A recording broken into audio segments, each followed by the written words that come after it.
Welcome to today's Explainer, where we're diving deep into a struggle that is profoundly misunderstood by society.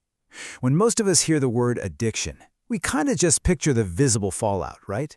The substances, the lost money, the destructive habits. But focusing only on what we can physically see means we completely miss the devastating core of the issue. So let's strip back the judgment today and look at the raw human experience underneath it all. So, what does this actually feel like from the inside? We are incredibly quick to judge the actions of someone struggling with addiction. We see the broken promises, the erratic behavior, the constant borrowing of money. But to truly understand this topic, we've got to flip our perspective.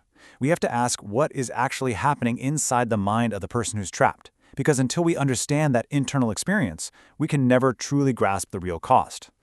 Part 1. The Invisible War. Seeing Beneath the Surface of Addiction. We really need to dismantle this idea that addiction is simply a bad habit. There is a massive disconnect here. What society sees is basically the highlight reel of addiction, the lying, the anger, the isolation. But beneath that visible behavior, the individual is fighting a brutal, exhausting daily war.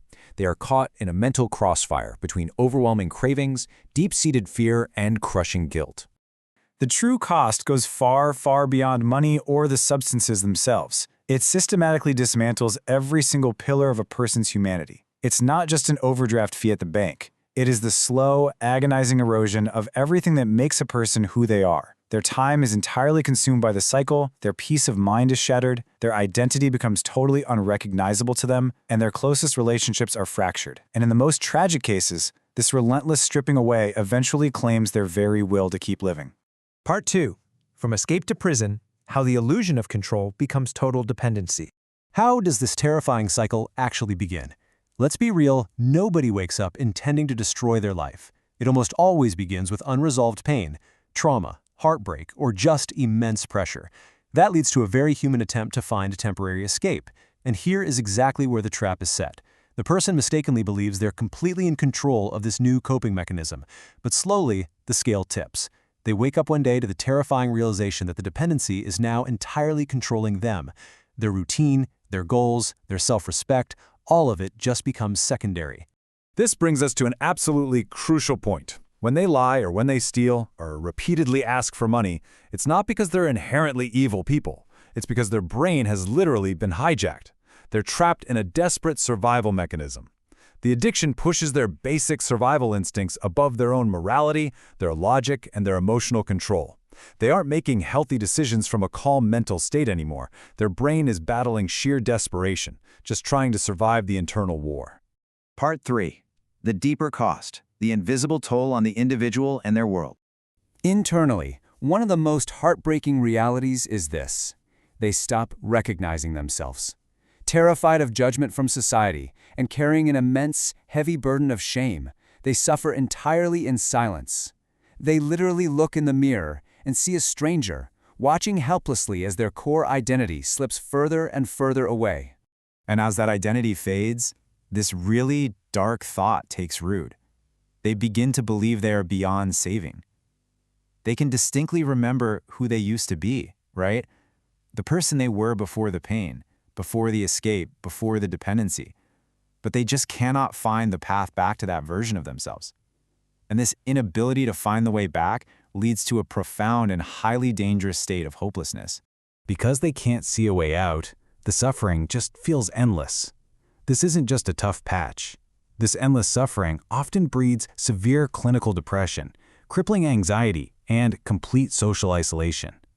The sheer weight of this internal existence becomes so unbearable that, for some, it leads to a total loss of the will to even go on living. When we calculate the cost, society totally fixates on the financial and social fallout. We see the lost jobs, the disrupted routines, the years of productive life squandered. But the invisible anchors keeping an individual locked in this cycle are the deep emotional costs. Guilt and shame become permanent companions. There's this paralyzing fear of disappointing loved ones, paired with intense internal conflict and self-hatred. While the social fallout is obviously devastating, the crushing emotional realities are what truly keep the individual locked inside the cycle of addiction. And addiction has this massive blast radius. It never just affects one person. While the individual carries the heaviest burden, family members absorb a massive portion of that pain too. Households end up living in constant states of fear, confusion, anger, and helplessness. Trust shatters, communication morphs into suspicion, and eventually that fallout extends to close friends and the broader community. Everyone caught in the radius carries a heavy, exhausting portion of the pain. Part 4. The reality of recovery. The daily battle of rebuilding a life. There is a really dangerous societal myth out there that quitting just takes a bit of willpower. Just pull yourself up by your bootstraps and break a bad habit. But the reality of recovery is radically different. Leaving addiction isn't just about being strong. It is an exhaustive, relentless, daily fight for physical and mental survival. They are battling cravings, navigating emotional triggers, fighting traumatic memories, and enduring brutal withdrawal. The mind continues to fight an invisible war long after the substances actually stop. Recovery isn't just quitting. It demands rebuilding a human existence completely from scratch. Think about it. You have to restore basic daily routines. You have to find emotional stability, repair broken relationships, heal your physical health, claw back financial stability, and somehow find your lost self-worth again. They're literally learning how to live normally again after spending years in pure survival mode.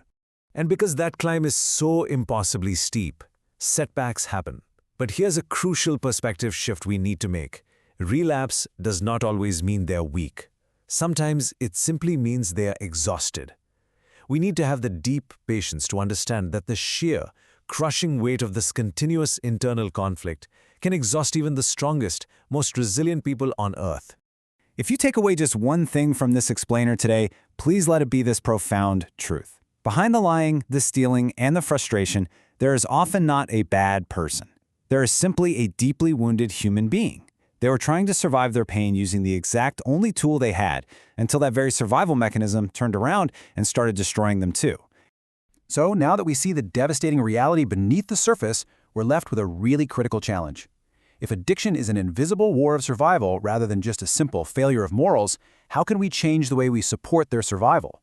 How do we replace our quick societal judgment with the true compassion, the dedicated treatment, and the unwavering patience required to help them rebuild their humanity before it's entirely too late?